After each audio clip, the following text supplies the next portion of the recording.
دریافت فرمایا ہے کہ فرائض غوثیہ یہ کتاب بہت تلاش کی لیکن نہیں مل سکی، غالباً تصوف کے موضوع پہ۔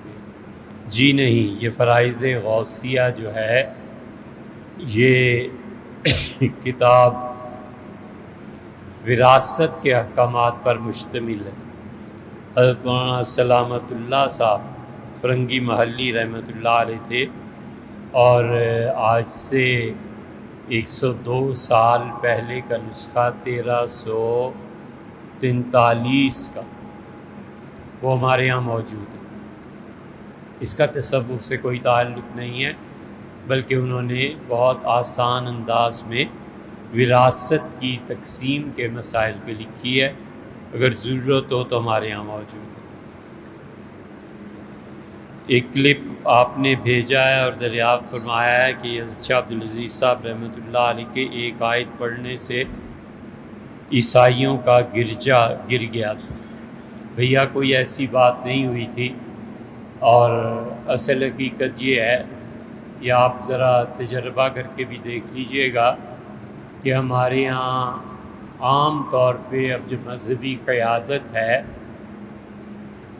ان کے پاس بیٹھو جاؤ تو ان کے ہاں سارا مواد ملے گا جھوٹی روایتوں کا۔ ایسے ایسے جھوٹ گھڑتے اور سناتے ہیں کہ عقل حیران ہوتی ہے کہ وہ معجزات انبیاء علیہ السلام کے نہ ہوئے جو ان کے اور ان کے مشائخ کے ہوئے۔ سب جھوٹ، حدیث پہ جھوٹ، تفسیر پہ جھوٹ، بنی اسرائیل کی روایات، اور گھنٹے گھنٹے بھر کی مجلس میں محال ہے کہ کوئی علمی بات ہو۔ ادب تو خیر بہت دور کی بات ہے، اردو ادب یا انگلش ادب یا ان چیزوں کو کون پڑھتا ہے۔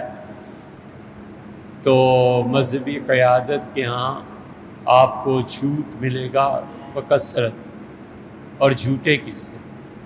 اور دوسری چیز، وہ تمام فحاشی اور عریانی جو کہیں سننے میں نہ آئے وہ ان کی مجلسوں میں آتی، اور پورا دین ان کے نزدیک شادیوں میں، جنسی معاملات میں، ان چیزوں میں گھر کے رہ گیا ہے۔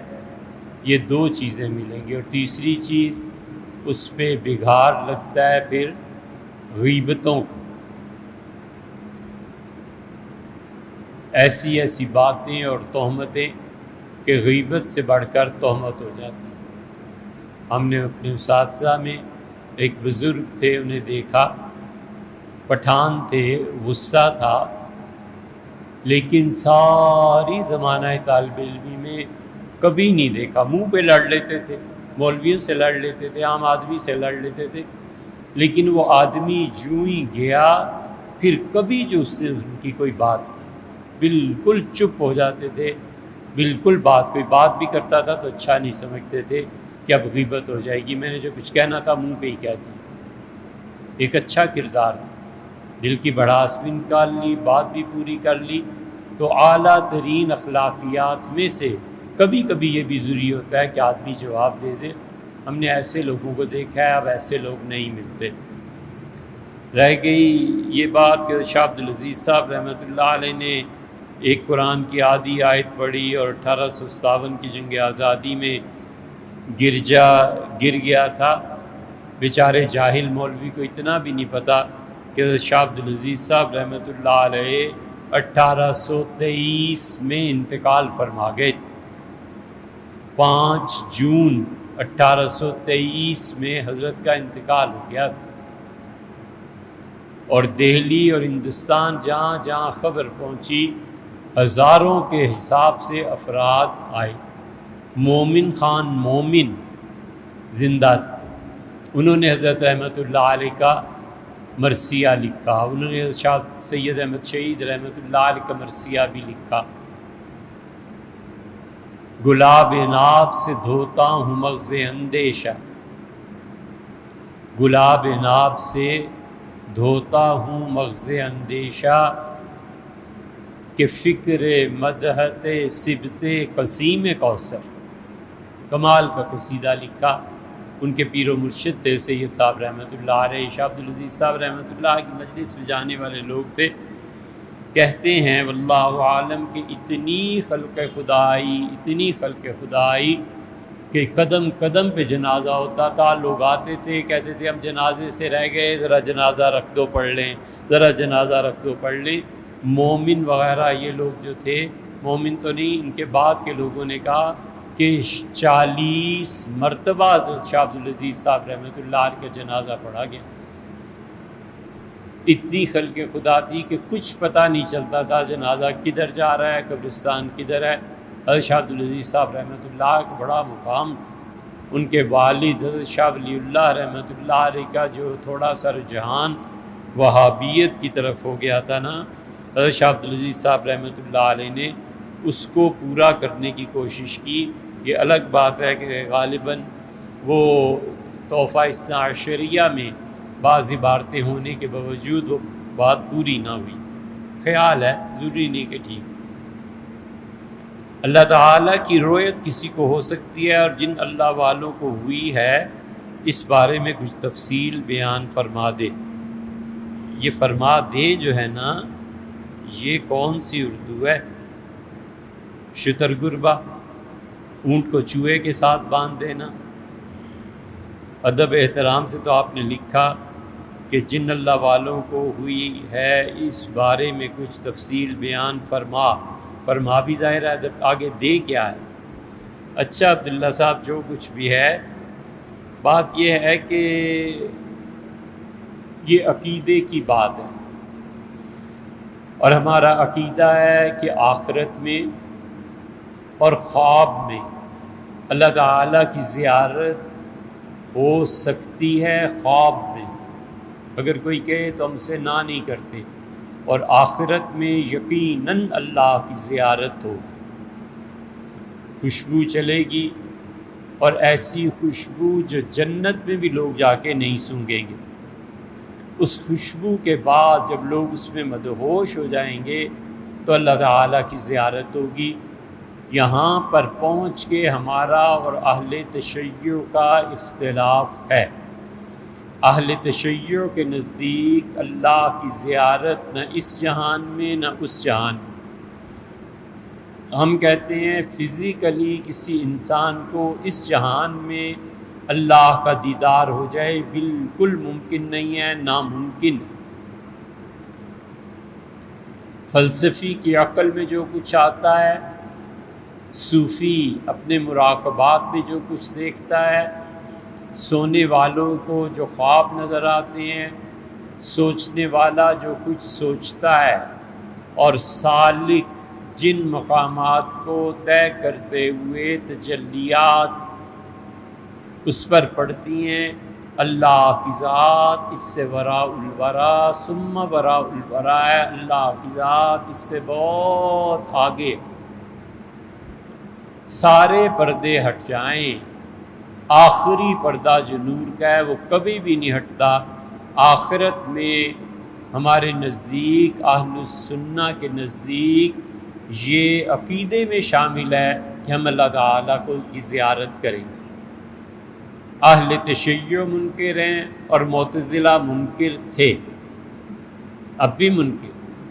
معتزلہ نے کوئی سائنس اور ٹیکنالوجی نہیں بڑھا دی تھی امت میں، معتزلہ نے کوئی فیکٹریز نہیں لگا دی تھی، معتزلہ نے علم کیمیا میں، فزکس، طبیعات میں کوئی کارنامہ انجام نہیں دیا۔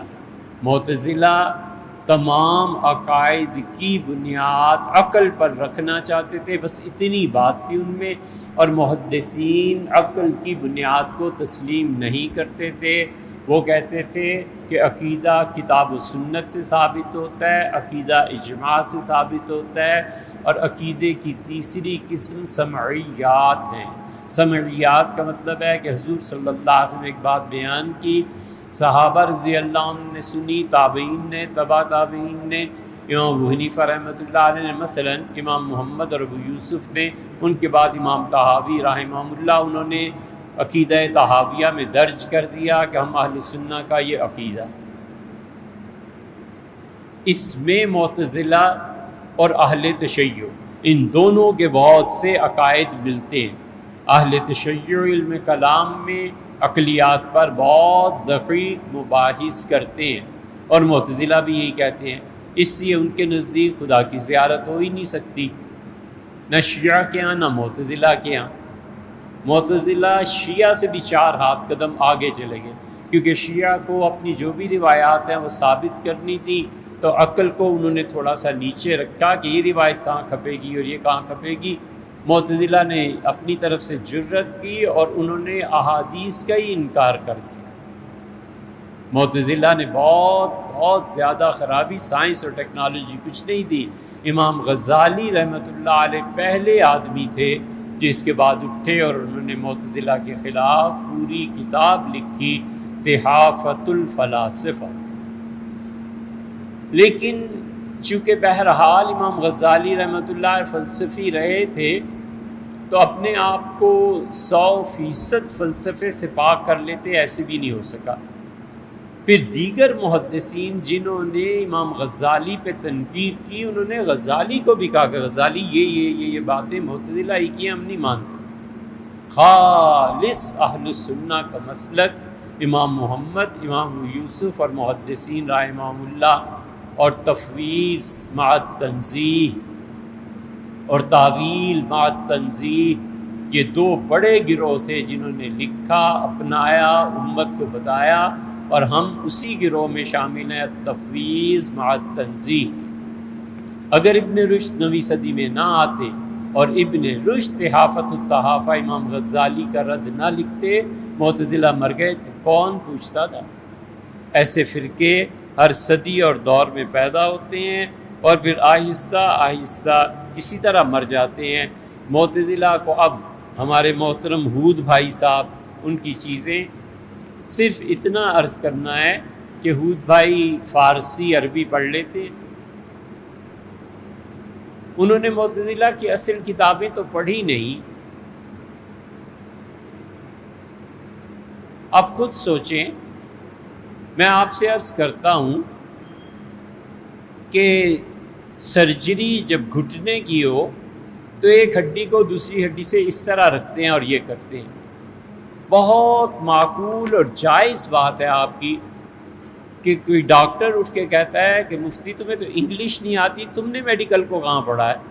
ایک ہڈی دوسری ہڈی کے ساتھ کہاں جڑتی ہے، تمہیں کیا پتہ ہے یار؟ تم دین کے مسائل بیان کرو جس کے لیے ہم آتے ہیں، سنتے ہیں، تمہیں کچھ مانتے ہیں۔ بالکل صحیح بات کرتا ہے، اس کی بات میں ایک نقطہ غلط نہیں اور ہماری بات میں ایک حرف صحیح نہیں، ہمیں پتہ ہی نہیں۔ یہ جتنے معتزلہ کے نمائندے اس زمانے میں ہیں، ان سے کوئی پوچھے حضرت آپ نے اصل میں معتزلہ کو پڑھا ہے؟ اصل کتاب کیا ہے؟ ٹرانسلیشن آپ پڑھتے ہیں، اور وہ بھی اردو، اور وہ بھی اردو بھی اتنی مشکل کی آتی نہیں۔ آپ میں سے کسی نے اسفار اربعہ پڑھی ہے؟ وہ زبانی سرے سے نہیں آتی، اور چلے ہیں امام غزالی پہ اعتراض کرنے اور معتزلہ کا دفاع کرنے۔ آپ کو بھیا کیا پتا خود معتزلہ کی قسمیں کتنی تھی؟ صحابہ کرام رضی اللہ عنہم میں جو معتزلہ تھے اور پھر تابعین میں جو معتزلہ تھے اور تبع تابعین میں جو معتزلہ تھے، ان تینوں میں فرق کیا؟ آپ تو اتنا بھی نہیں جانتے۔ بالکل ایک لفظ، ایک دو فکروں میں بات پوری کر دیتے ہیں۔ معتزلہ وہ فرقہ جو اہل سنہ سے جدا ہو گیا، الگ فرقہ ہو گیا نا۔ صحابہ کرام رضی اللہ عنہ میں حضرت سعد رضی اللہ عنہ جیسے، ابو ہریرہ رضی اللہ عنہ جیسے اکابر صحابہ رضی اللہ عنہ معتزلی تھے۔ وہ معتزلی کیا تھے؟ وہاں پہنچ کر اسی لفظ کا دوسرا ترجمہ چھوڑ دینا، الگ ہو جانا۔ انہوں نے طلحہ، زبیر، علی، عائشہ رضی اللہ تعالی عنہ رضوان اللہ تعالی علیہم اجمعین، ان حضرات کے آپس کی جو بھی معاملات تھے ان سے الگ ہو کے مدینہ منورہ میں بیٹھ کے تھے۔ انہوں نے کہا نہ ہم ادھر جاتے ہیں نہ ادھر جاتے ہیں، چھوڑو بھئی ہم ان معاملات میں پڑھتے ہی نہیں۔ انہیں معتزلہ کہا جاتا تھا۔ آپ کو اتنا بھی معلوم نہیں؟ یہ معتزلہ عقیدے کی جو ہماری بحث ہے تو بعد میں شروع، معتزلہ صحابہ رضی اللہ عنہ، جب آپ یہ لفظ پڑھیں گے تو آپ سمجھیں گے کہ یہ بھی روایت باری تعالیٰ کے منکر تھے، یہ بھی جادو کے منکر تھے، فلاں کے اللہ کے صحابہ رضی اللہ عنہ میں معتزلہ کا لفظ اور معانی دیتا ہے، یہاں اور معانی دیتا ہے۔ تو اتنی تو بنیادی معلومات نہیں جناب والا کو، اس لیے کہ آپ نے اس زبان کو ہی نہیں پڑھا جس زبان میں یہ علوم آئے۔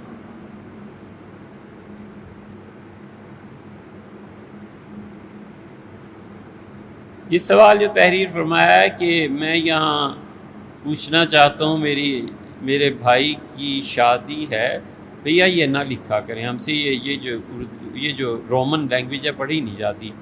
استخارے کی باتیں بہت ہو گئی بھائی، بہت سے جوابات ہم نے۔ اللہ تعالیٰ قرآن کریم میں جا بجا فرماتا ہے کہ میں غفور الرحیم ہوں۔ یہ سوال ہے نا جاندار۔ اور سورہ زمر میں اللہ تعالیٰ فرماتے ہیں کہ جن لوگوں نے اپنی جان پہ ظلم ہوا اللہ کی رحمت سے مایوس ہوں، کیونکہ اللہ بہت غفور الرحیم ہے۔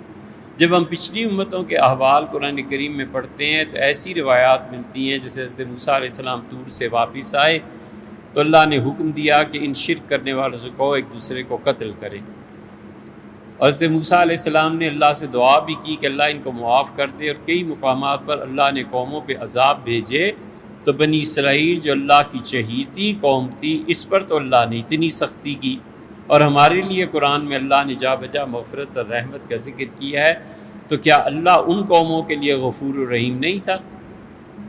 یہ ہے سوال صدام صاحب نے کیا ہے نا۔ بس ایک چھوٹی سی بات یاد رکھیے، اللہ اصل میں رحیم ہے، اللہ کی اصل صفت رحمت ہے۔ اللہ نے جس چیز سے کام لیا اپنی صفت مبارکہ سے وہ رحمت ہے۔ یہ جتنی سختیاں آپ کو نظر آتی ہیں نا، حضرت موسیٰ علیہ السلام کی آپ نے مثال دی ہے ایک، حضرت صالح علیہ السلام کی قوم پہ اس اونٹنی کو قتل کرنے کی وجہ سے جو عذاب نازل ہوا 2، حضرت ہود علیہ السلام کی قوم پہ جو عذاب آیا 3، شعیب علیہ السلام کی قوم پہ عذاب آیا 4، 5واں عذاب آیا تھا حضرت لوط علیہ السلام کی قوم میں۔ یہ جتنے عذاب ان اقوام پر آئے ہیں، ان ساری اقوام میں قدر مشترک انسانوں کے حقوق کو ضائع کرنا ہے، بس ان سب نے انسانوں کے حقوق ضائع کیے، اور اللہ اپنی مخلوق پہ ظلم نہیں ہونے دے، اتنی سی بات۔ اللہ ان کے لیے بھی غفور الرحیم، آج بھی اللہ مغفرت اور رحمت کرتا ہے۔ ساری زندگی والعیاذ باللہ شراب پیتا رہے اور برے کام کرتا رہے، خدا اس کو وہ عذاب نہیں دیتا جو عذاب خدا ظالم کو دیتا ہے، جو لوگوں کی زمینیں ہڑپ کر لے، جو جھوٹے مقدمے بنائے، جو جھوٹی گواہیاں دلوائے، جو جبر کرے اور ظلم کرے، خدا اس ظلم کو نسلوں تک بدلا لیتا ہے۔ اس لیے کہ مظلوم کی آہیں کہاں جائیں، مظلوم کی بددعا کہاں جائے، جس نے صبر کر کے اپنا معاملہ اللہ کے ہاں بھیج دیا کہ اللہ تو جان اور یہ جانے، میں کچھ نہیں کر سکتا، اللہ بس خاموش بیٹھا رہے۔ خدا کہتا ہے صبر کر اور تجھے دکھائیں گے ان کا تماشا کیا۔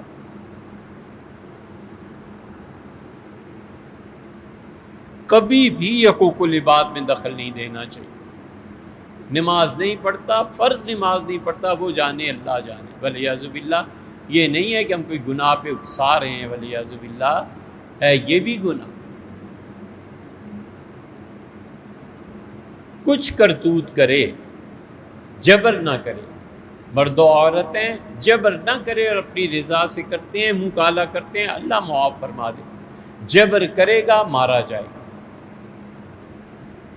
جس سے یہ کرتوت کرنے ہیں نا، لکھنؤ کے نواب صاحب تھے نا، وہ ایسی ہی حرکتیں کرتے تھے۔ اس سے اپنی سوانے میں لکھا ہے کہ جو بھی آتی تھی میں اس سے پوچھ لیتا تھا کہ آپ کہاں کی رہنے والی ہیں، کون سا آپ کا خاندان ہے، یہ وہ، اور اس سے اپنے بیٹے کو کہا کہ جب میں نے سنا کہ سید ہیں تو میں پیسے منگاتا تھا، بوری بھر کے پیسوں کی دے دیتا تھا، ہاتھ تک نہیں لگاتا تھا۔ مجھے پتہ ہے کہ حضور صلی اللہ علیہ وسلم کا خون ہے، اس میں دخل دینا اپنی سلطنت کو برباد کر دینا ہے۔ تو بیٹے اگر حکومت کرنی ہے نا تو کبھی اس کام میں نہ پڑ جانا، سادات پہ ہاتھ نہ ڈالنا۔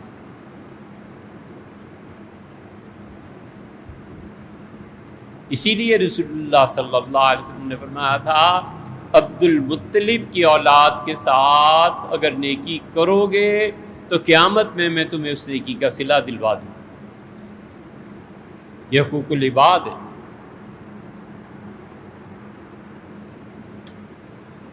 جہیز دینا کیا ہے؟ زیادہ سے زیادہ مستحب کہہ لو، اپنی بیٹی کو کچھ پیسے کچھ چیزیں دے دی۔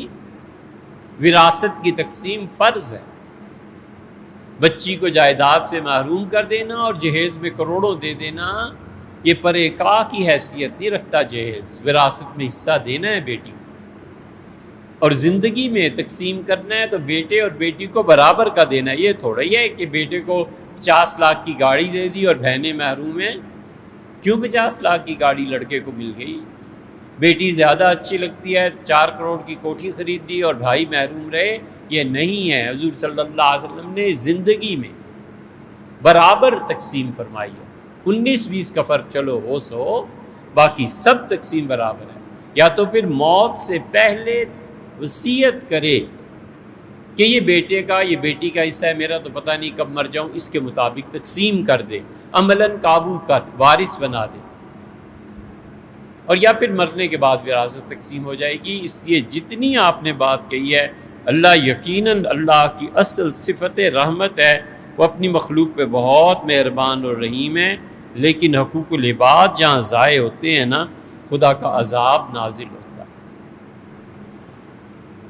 جہاں وراثتوں کی تقسیم نہیں ہوتی، جہاں طلاق اور نکاح کے مقدمے جھوٹے سال ہا سال چلتے ہیں، جہاں عورت کا تنسیخ نکاح کا دعویٰ سنا ہی نہیں جاتا اور بیچاری مجبور ہوتی ہے کہ دوسری شادی بغیر پہلے شوہر کی طلاق کے کر لے، وہ معاشرہ ہمیشہ 2 لعنتوں میں گرفتار رہتا ہے۔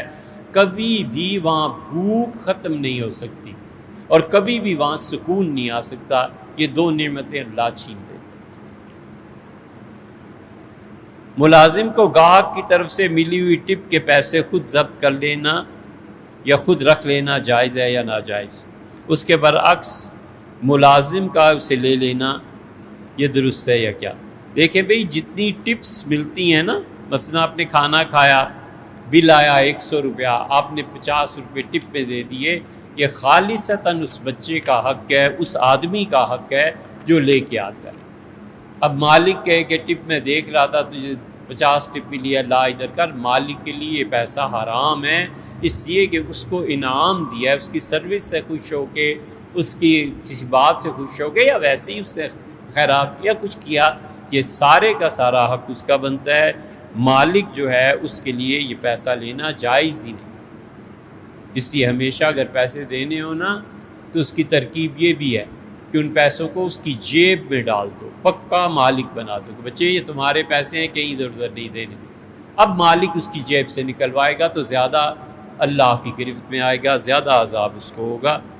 تو اس لیے یہ ٹپس کا واپس لے لینا مالکان کا یہ جائز نہیں ہے۔ ہمارے یہاں شہر سے 13 کلومیٹر گاؤں میں رہتے ہیں، یہاں پہ جمعہ ہو سکتا ہے یا نہیں؟ جموں سے یہ سوال انہوں نے فرمایا۔ دیکھیے بھیا، کئی مرتبہ جمعے کی بات ہم بحث کر چکے ہیں، اور واضح رہنا چاہیے کہ یہ جو 12, 13, 14 میل کے فاصلے پہ بستی ہے، یہ بسائی کیوں گئی ہے؟ اگر تو وہ شہر کی ضروریات کے لیے ہے کہ یہاں لوگوں نے مثلاً سبزیاں لگا لی، یہاں جانور پال لیے شہر میں دودھ سپلائی کرنے کے لیے، یہاں فوج نے اپنا کوئی ادارہ بنا لیا تاکہ GHQ سے تعلقات رہیں، اور یہ ادارہ وہاں نہیں بنایا جا سکتا تھا۔ اگر یہ بستی شہر والوں کے لیے آباد کی گئی ہے تو یہاں جمعہ جائز،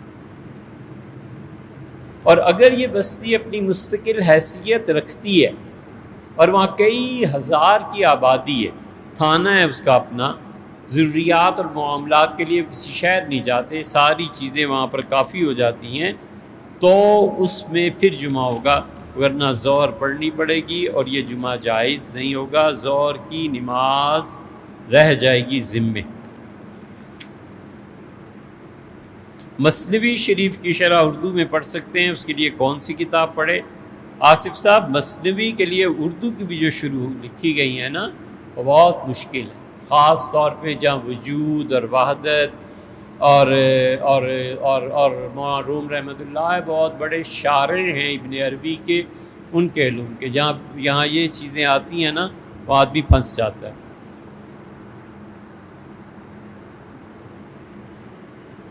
وہاں اساتذہ کی رہنمائی ضروری ہوتی ہے۔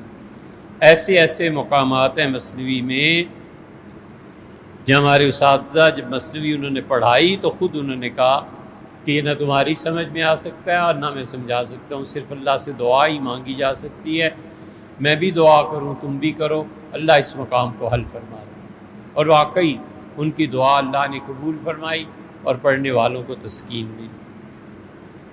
علاقے میں اولیاء کرام کے مزارات ہیں، بڑے مخدوم بزرگ شاہ صفی رحمۃ اللہ علیہ وغیرہ ہیں، تو کن شرائط کے ساتھ حاضر ہو سکتے ہیں؟ سیدھی سادی سی بات ہے، اولیاء اللہ کے مزارات ہوں یا عام مسلمانوں کا قبرستان ہو، جائیے ان کی اور اپنی مغفرت کی دعا مانگو، بس۔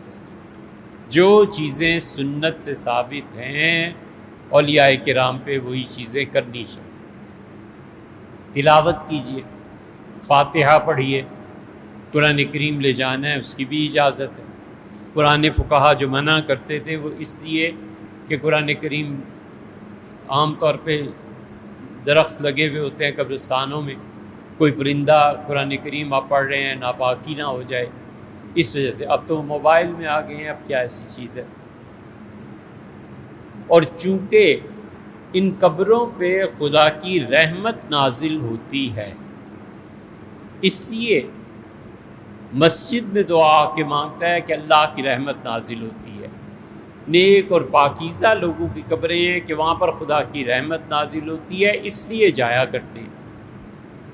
اولیاء کرام رحمہم اللہ سے مانگنے نہیں جاتے، تو اس لیے ان مقامات پر جانا اس وجہ سے ہوتا ہے، جو سنت کے مطابق ہے چیزیں ہیں وہ کیجیے۔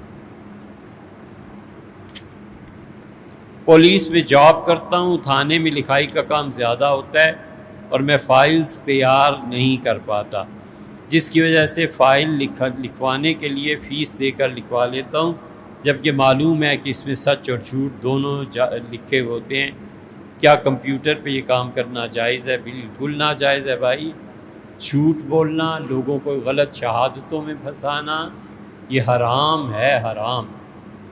حضور اقدس صلی اللہ علیہ وسلم تکیہ لگا کے بیٹھے ہوئے تھے اور آپ اٹھ کے بیٹھ کے اور آپ نے فرمایا تم جانتے ہو اللہ نے مجھ پہ رات کیا آیت نازل کی ہے؟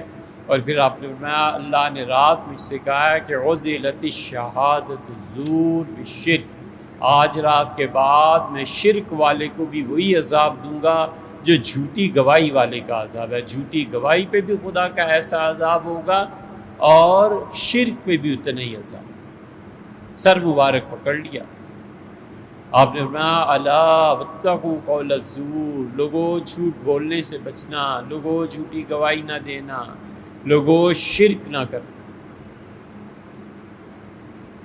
اس لیے جھوٹ ٹائپ کرنا، عدالتوں میں پیش کرنا اور اس جھوٹ پہ مقدموں کا چلنا اور جھوٹی گواہیاں دینا، یہ سب حرام چیز، یہ سب شرک کے برابر کے گناہوں میں شمار ہوتی ہیں، ہمیشہ بچنا چاہیے۔ شریعت نے اس میں جو رخصتیں بھی دی ہیں وہ بھی بہت تفصیل کے ساتھ ہیں، جس کا یہ موقع نہیں ہے، اس لیے کبھی خطرہ پڑ جائے خواتین کی عزت کو۔ حضرت ابراہیم علیہ الصلوۃ والتسلیم کی بیوی کو خطرہ ہو گیا تھا، بادشاہ لے جاتا چھین کے۔ سیدنا ابراہیم علیہ الصلوۃ والسلام نے فرمایا اس میں اتنی حیا ہے کہ بھائی بہنوں تو بہنوں کو نہیں چھینا کرتا، باقی بیٹیوں اور بیویوں کو چھین لیتا ہے، تو جب ملے وہ تو اسے کہنا کہ تم میری بہن۔ اور پھر یہ جو کچھ کہا اس کو آگے بھی کہا، فرمایا زمین میں، روئے زمین میں اس وقت اللہ کو ایک ماننے والا تمہارے اور میرے علاوہ کوئی نہیں، ایسے نہ ہو بادشاہ تمہاری عزت پہ ہاتھ ڈال۔ اللہ کہتا ہے صدیقا نبیّا، انبیاء علیہ الصلوۃ والسلام سارے ہی سچے ہوتے ہیں، لیکن بہت سچا آدمی،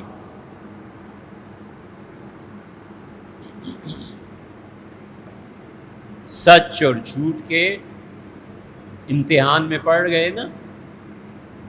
جو صدیقین ہوتے ہیں اپنے زمانے کے، ان کے اسی طرح کے امتحان ہوتے ہیں بیچاروں کے۔ بیوی نے کہا ان کی جا کے، اس سے کہا جاؤ، بھائی بہن کو میں نہیں تنگ کروں۔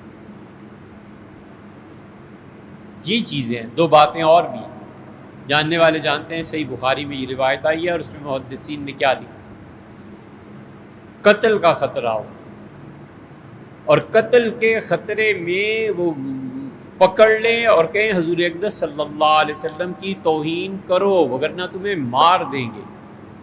یہ ہوا تھا اس سے عمار رضی اللہ عنہ کے ساتھ۔ عمار آئے اور رو رہے تھے، حضور صلی اللہ علیہ وسلم، عمار 18-19 سال کا لڑکا، جذباتی محبت حضور صلی اللہ علیہ وسلم کے ساتھ، رونا ہی تھا نا۔ عرض کیا اللہ کے رسول، میں جس راستے سے آتا ہوں یہ بجال وغیرہ یہ سارے بدبخت بیٹھے ہوتے ہیں اور مجھے کہتے ہیں کہ حضور صلی اللہ علیہ وسلم کو برا کہو، نہیں کہتا تو مار پٹائی ہوتی ہے۔ آج تو انہوں نے حد ہی کر دی پٹائی کی بھی، اور میری زبان سے آپ کے متعلق 2-4 جملے اوپر نیچے ہو گئے۔ وہ ہنسے اور چھوڑ دیا۔ میں اتنا ڈرتا ہوں آپ کی توہین سے کہ کہیں میں کافر تو نہیں ہو گیا۔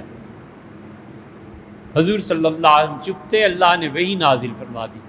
اللہ نے کہا کہ جب تمہیں مجبور کیا جائے جھوٹی شہادت اور گواہی پر، کفر پر، تو کر گزرو الا من اکرہ وقلبہ مطمئن بالایمان، اگر تمہارا دل ایمان پہ قائم ہے نا، ہمارے نزدیک یہ مجبوری ہے کوئی۔ حضور صلی اللہ علیہ وسلم نے فرمایا مار، مجھے اونچا نیچا کہنا پڑے تو کہہ لیا کرو، جان چھڑاؤ ان کے ظلم سے، اٹھا کر لے جائیں اور 5 دن پتہ ہی نہ چلے کہ بندہ گیا کہاں ہے، اور کہیں اس جھوٹی گواہی کو دینا ضروری ہے، ورنہ تمہاری ساری عمر کی کمائی ایک لمحے میں آگ لگ جائے گی۔ یہ فون اٹھاؤں گا اور اس کے بعد تم زیرو، بولو، فیصلہ کرو۔ اللہ نے ان صورتوں میں اور حضور صلی اللہ علیہ وسلم نے اجازت دی ہے، یہ نہیں ہے کہ اتنی جلدی یہ چیزیں ہو جائیں۔ تو اس لیے ان کاموں میں پڑنا ہی نہیں چاہیے۔ یہ ٹائپ کرنا، جھوٹ اور سچ، یہ سب حرام کام ہے اور اس کی کمائی بھی حرام۔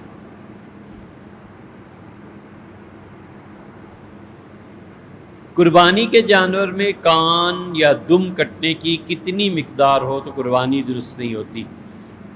اردو کی بعض کتابوں میں تیسرا حصہ، بعض میں تیسرے سے زیادہ لکھا ہے اور بعض میں آدھا لکھا ہے۔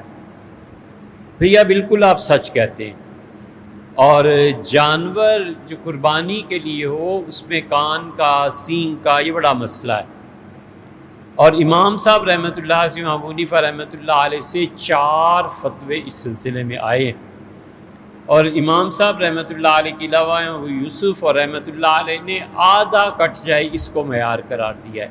امام ابو حنیفہ رحمۃ اللہ علیہ 1/3 کو ایک روایت میں آدھے کو معیار قرار دیتے ہیں،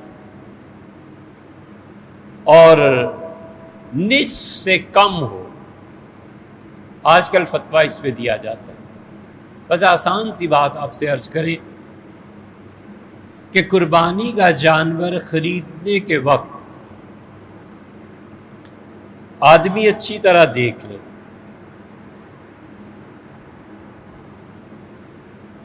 کان، سینگ، اگر یہ 1/3 کم ہے، 1/3، تو لینا ہی نہیں چاہیے۔ فرض کر لے لیا تو پھر جو دوسرا قول ہے نا آدھا، اس پہ عمل کر لینا چاہیے، قربانی انشاءاللہ ہو جائے۔ اول لینا نہیں چاہیے، لے لیا تو پھر اس کو سمجھے کہ انشاءاللہ قربانی ہو جائے گی، کیونکہ مفتی حضرات اس طرف بھی گئے ہیں اور اس طرف بھی گئے ہیں۔ ظاہر الروایہ امام محمد، امام ابو یوسف، امام ابو حنیفہ رحمۃ اللہ علیہ کا اس مسئلے میں اختلاف ہے، گنجائش آدھے کی بھی ہے۔ بیوی اور شوہر دونوں صاحب نصاب ہیں، دونوں پر قربانی واجب ہے، بیوی عید کے دنوں میں قربانی سے بچنے کے لیے تمام مال شوہر کو یہ کہہ کے گفٹ کر دیتی ہے کہ میرا سارا مال آپ کا ہے، اور عید کے 3 دن گزر جانے کے بعد شوہر مال کو واپس کر دیتا ہے، تو کیا یہ ہیلا کرنا درست ہے؟ عبید صاحب جس کے لیے قربانی کرنی ہے وہ بھی نہیں جانتا، اسی لیے اللہ کہتا ہے علم یعلم بان اللہ یرا، لوگوں کو یہ علم نہیں ہے کہ اللہ دیکھتا ہے، اللہ دیکھ رہا ہے۔ ایسے ہیلے حرام ہیں، حرام، جائز ہی نہیں ہے سرے سے۔ قربانی سے بچنے کا گناہ پورا پورا اس پہ پڑے گا، اور یہ ہیلا اس اعتبار سے بھی جائز نہیں ہے کہ عورت کے پاس مثلاً 10 لاکھ ہے، قربانی کرے گی تو 9 رہ جائے گا، اس نے کہا میں نے گفٹ کیا، تو اتنا کہہ دینا کافی نہیں ہے کہ 10 لاکھ پورا ٹرانسفر کرے، شوہر کے ہاتھ میں آ جائے، اس کے اکاؤنٹ میں آ جائے، اب جا کر وہ مالک بنا ہے۔ سونا ہے 50 تولے، اس کو شوہر کو دے دے، اتنا اختیار کہ آپ چاہے بیچیں اور چاہے رکھیں اور جو مرضی کریں، چاہے اپنے والدین کو دے دیں، بچوں کی دادی ہے نا آخر، ان کو دے دیں۔ مزہ جب ہے جب وہ رکھ لیں کہ بچے جب بڑے ہوں گے تیری اولاد ہے آگے کام آ جائے گا۔ تو قبضہ پورا کرانا ہے، تب جا کر وہ مالک بنیں گے۔ سیدنا ابو بکر رضی اللہ عنہ نے ام المومنین حضرت عائشہ رضی اللہ عنہ کو وفات میں فرمایا تھا کہ فلاں جگہ جو کھجور کے درخت ہیں یہ بیٹی تمہارے ہیں۔ ام المومنین رضی اللہ عنہ، یاد ایسی ہی پڑتا ہے، اس روایت کو ایسے دیکھ لینا کہ ام المومنین رضی اللہ عنہ نے اس وقت قبضہ نہیں کیا، 4 دیواری پھروا دیتی، اپنا نوکر بھجوا دیتی، 2-4 شاخیں کاٹ دیتی، لوگوں کو بلا کے کہہ دیتی کہ والد صاحب نے یہ مجھے دے دیا ہے، اس پہ گواہ رہنا۔ ایسی کوئی کارروائی ہوئی نہیں۔ اور سیدنا ابو بکر رضی اللہ عنہ کا انتقال ہو گیا تو ام المومنین رضی اللہ عنہ کی وہ جو ملکیت والد نے دی تھی، چونکہ قبضہ نہیں ہوا تھا، نہیں مانی گئی۔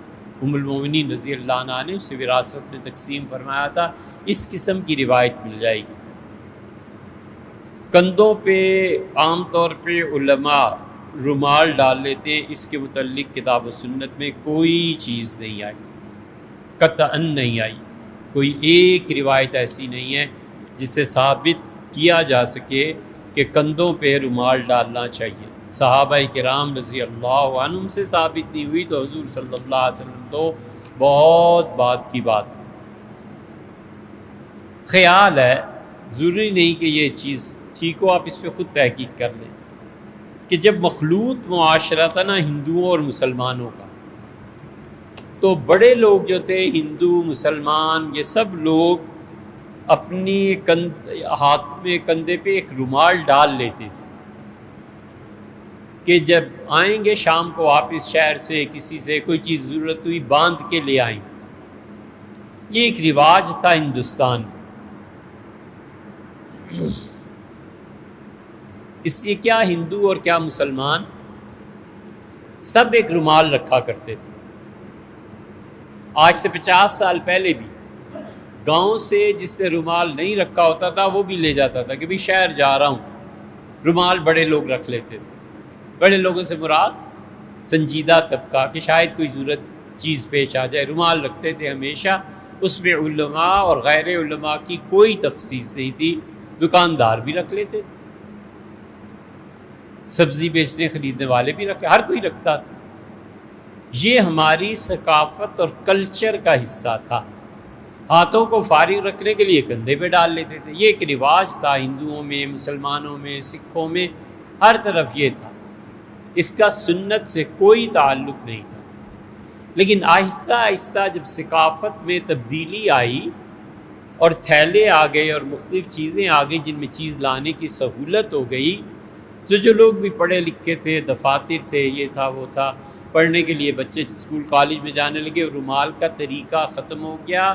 اور پچھلے زمانے میں گاؤں میں بچے جب پڑھنے جاتے تھے تو بھی رومال نہیں لے کے جاتے تھے، وہی ایک ماڈرن صورت آ گئی تو یہ چیز تھی۔ علماء میں تو چونکہ تبدیلی کوئی آئی نہیں تو رومال وہاں باقی رہ گیا اور باقی جگہوں سے اٹھ گیا۔ اتنا سا قصہ ہے، غالباً باقی کوئی چیز کتاب و سنت میں اس کے متعلق نہیں ہے۔